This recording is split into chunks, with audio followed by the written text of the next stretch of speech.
Hi, I'm Caryn Desai, Artistic Director and Producer of International City Theater, celebrating our 36th year. And if you'd like to learn more about our season of family, friends, fun, and food, please watch this video. When did I fall in love with theater? I grew up like singing in the church choir, so I was always singing. Um, but I was always shy. And when I was in high school, I decided that I needed to take speech and drama because I knew I was shy. And so that was my um, jumping into something that I thought I needed to do. And then I had a passion for it. Uh, and so then I pursued that. And I'm, you know, I made the choice after grad school, getting my MFA in directing because I switched from acting to directing. And then International City Theater had just launched. And I mean, I knew Shashin because he was one of my professors when I was a student 100 years ago. And he wanted me to come and manage the company. And I said to myself, okay, so do I invest in one company and try to build it? And that's what I decided to do. So that was when ICT's early days in the 80s, and then I've been here since. And and I love doing what I do. I don't particularly love it the way we're doing it now. I mean, everybody's making adjustments for COVID and what we're living with, and just trying to find ways to stay connected and engaged with the community. And that's why, if nothing else, it's a virtual production. I think the play format is unique because to me, it's the most human connection. It's people to people. And to me, it's the most human art form. Um, and I've studied all of them, of music and dance and art, fine arts and theater.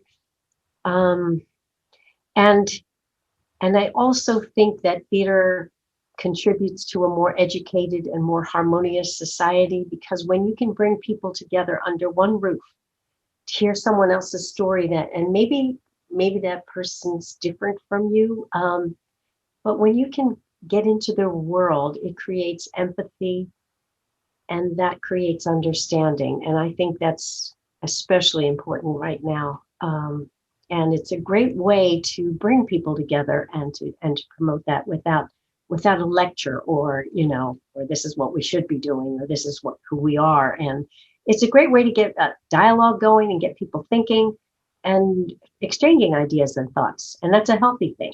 Our upcoming season, it's our 36th year. It's a season of family, friends, fun, and food. So we're going to open with art by Yasmina, Reza. I've been trying to get this play for several years, trying to get the rights to produce it, and I finally get it.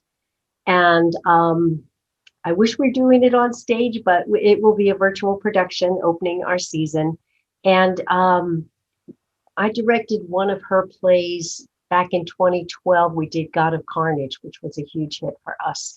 And art's really an important play about art. What is art? What value, and friendship, and how do they, interplay? And what do you do when a friend of yours buys a huge white painting, and spends a lot of money on it? So it tests their friendship, but it really, they always say beauty's in the eye of the beholder, but what is art to, it can be different for everyone. So it's just a really intelligent comedy about that. I hope that gives people food for thought, speaking of our theme for the season.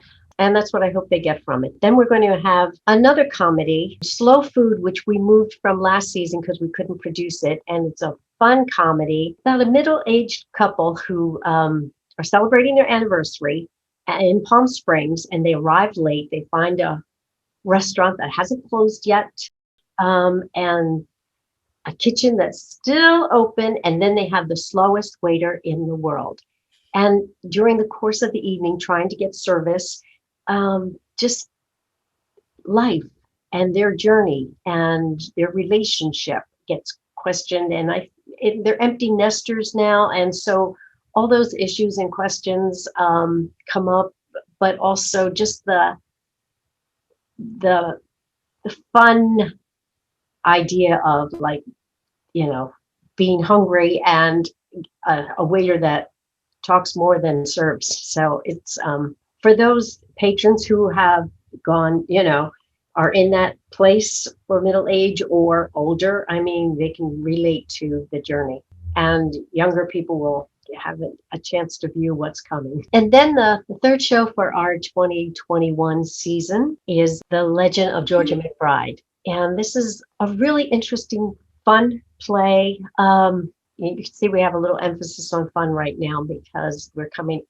hopefully getting through this pandemic. And so we'll have a chance to enjoy some ideas together. Georgia McBride, it's a young man who's an Elvis impersonator, and that's how he earns his living. And then this bar where he performs, they decide to cancel that and do a drag show. And so he goes home and he's lost his job, and finds out his wife is pregnant, and he's got, like, major responsibilities now to deal with.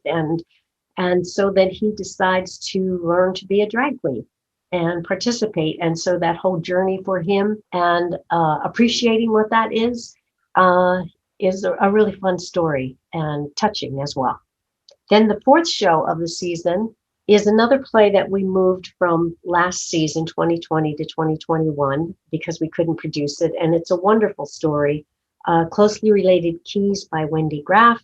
And Wendy's a local writer and well thought of writer too, very accomplished. And this play won the best world premiere from Stage Scene LA when it was produced back in, I think it was 2013. It's a young African American female attorney in New York who's working in this firm and doing well, moving up, and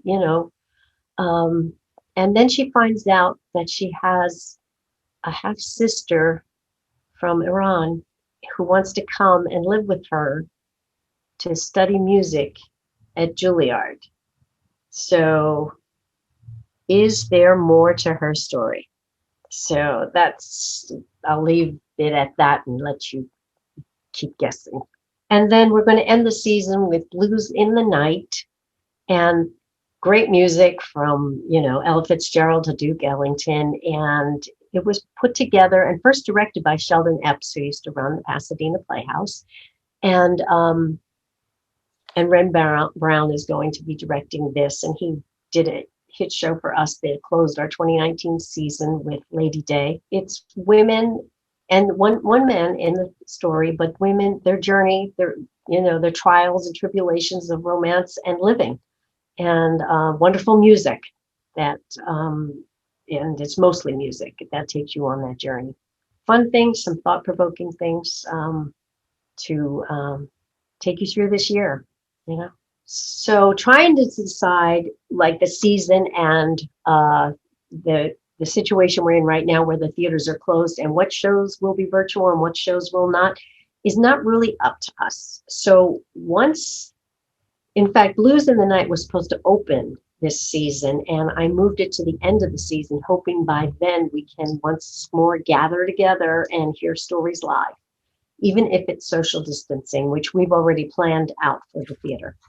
But it will depend on whether it's live or virtual, on whether the numbers for the virus, and whether the city allows that to open. And it is a city-owned facility that we perform in, and also what the union's going to require, and whether, because right now they have some really prohibitive expenses and costs associated with trying to do anything live. So if the union works with us and we're allowed to open, even socially distanced, we'll be happy to be able to do that. And we have no idea when that might be.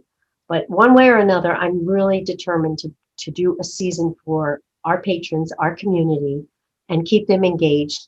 with ICT, with theater, with other things beyond the pandemic and politics. So that's what I'm trying to do. And if you've ever been to International City Theater, you know it's very similar to the Mark Taper Forum as far as like a semi-thrust, and the audience, you know, there's not a bad seat in the house because you're not that far from the stage. But the theater holds, you know, like 800 seats. So because of that, not that we use all those seats because that's not our contract, it allows us to do socially distancing. We'll be able to, you know, every other row and then skip seats and so I guess we're blessed that we're in that space and can make that happen should we be able to open and return, because then we can, you know, pretty much assure, especially with all the vaccines, that it's going to be a safe experience for everyone, the artists, the staff, and of course our patrons. And I would like to talk a little bit about the education programs that, you know, we haven't been able to address fully. We have 6 education programs, and last summer we did a virtual conservatory for kids. We did 2 sessions, and if we have to, that's what we'll do this year too, just to try to find a way to keep youth engaged and to serve. And then we also have a in-school program that we've done for almost 20 years in the 3rd grade for 3 weeks, teaching them theater concepts and writing a play together and then performing it. And we've converted that to a virtual platform, and we're now allowed to resume that virtually with the kids. So we're very excited about that also.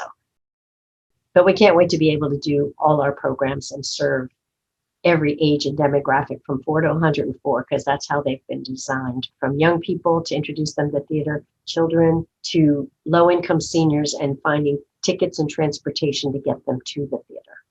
Let me talk a bit about the importance of a subscriber to the theater, not only for the theater, but for the subscriber themselves. Because when you subscribe to a theater for their whole season, of course you're supporting the theater and you're getting a very good price for that as well. So you're saving money, and you're also, most important, especially the kind of work that International City Theater does. Sometimes you've never heard of the play, you've never heard of the writer, you don't know what you're going to see. But if you've come to a theater company where you trust what they're going to do is going to be quality work, and some you'll like more than others, just like a painting, you know, you like this painting more than another in the art museum. But you're opening yourself to new ideas and new experiences, and that's how we grow. And so, and then also that shared journey that you're taking with other people in the audience, where that energy between the actor and the audience, because that's really the basics of theater, is the actor and the audience, that feeds and makes a more enjoyable experience, because we laugh together, we cry together, and then we learn and we grow together. And that's why subscribing to a theater is really important for individuals in your continued growth and education, for all of us, and also for a theater company, because they have a base of support that's going to allow us to take risks and bring in new works or new experiences or relevant plays that we think are important to our growth and our dialogue and for our society. We hope people will subscribe and help us continue to grow. So why is International City Theater important to the community? Well, there is no one else in the community doing the kind of work we do that's a professional theater company that is supporting artists. And when you're supporting the artists and you're supporting the theater, then you are also supporting the growth of this art form. And also, because we are here, because we are the city's resident professional theater company, we have a real strong commitment to serving the community, to providing educational experiences for every age, and, you know, and not let money or, you know, whatever be a barrier to access. And we want to make sure that we're serving everyone. We're making sure that everyone has a chance to at least understand what is theater and how does that affect them personally. And children, like the programs we're doing to teach, we're reinforcing literacy, language, they're learning creative thinking, the critical thinking, analysis. It takes a lot of skill to be an artist, to be an actor. And those are skills that will carry them into any field they choose. I mean, how to present yourself, how to, how to speak, how to, think creatively. You're going to use the creative thinking you need, not only for artists, but I mean, we need it in life too, to figure out how to get through trying times, but also how do we, researchers, scientists, entrepreneurs, they all need creative thinking. Where are those ideas coming from? How are we going to compete in the world? And so we really feel a responsibility in making sure we are teaching and training children and giving them those skills to advance themselves and their careers. How can the community help ICT? We do have a base of volunteer ushers that work at the theater to hand out programs and help people find their seats. And so that helps save there. But also our donors, theater, ticket sales will never pay for a production, or rarely. Let me not say never. Rarely, very rarely pay for a full production. And so if you can afford to make a donation, then it really helps because we do so much. We do so many programs for every age and demographic and youth, and it's really important to provide that access. And there are, a lot of people, a lot of students who are, below the poverty line, or even, they need help, they need assistance, and we want to give, if you can get people to the arts and children, you're giving them a healthy way to express themselves. And I think the arts also give you hope. And when your child has hope, and I know this from my own experience growing up, when you have hope, you can fight through anything. It helps you keep moving forward. So it's an investment in our community, and we hope our community will invest in us. Why should the Southern California community, attend International City Theater season? Because I hope you'll see that it's fun, and it's educational. And those are really important things to me. Personally, I really strongly believe in education. I've taught college for 25 plus years. And it's really gives you a sense of community when you're at the theater and you're sharing an experience like this with others. And we can't do it without an audience. So we certainly want to grow beyond what we're doing now, and that only happens with growing support. And so we hope that people will value and appreciate the kind of work we're doing, and promise you it'll always be quality work. And it's an important investment in the community, in what we do, and in this art form. I am Caryn Desai, the artistic director, producer of International City Theater. And if you'd like more information or to find out about our season of family, friends, fun, and food, or any of the productions, or any of our education programs, please go to our website at www.ictlongbeach.org. Thank you.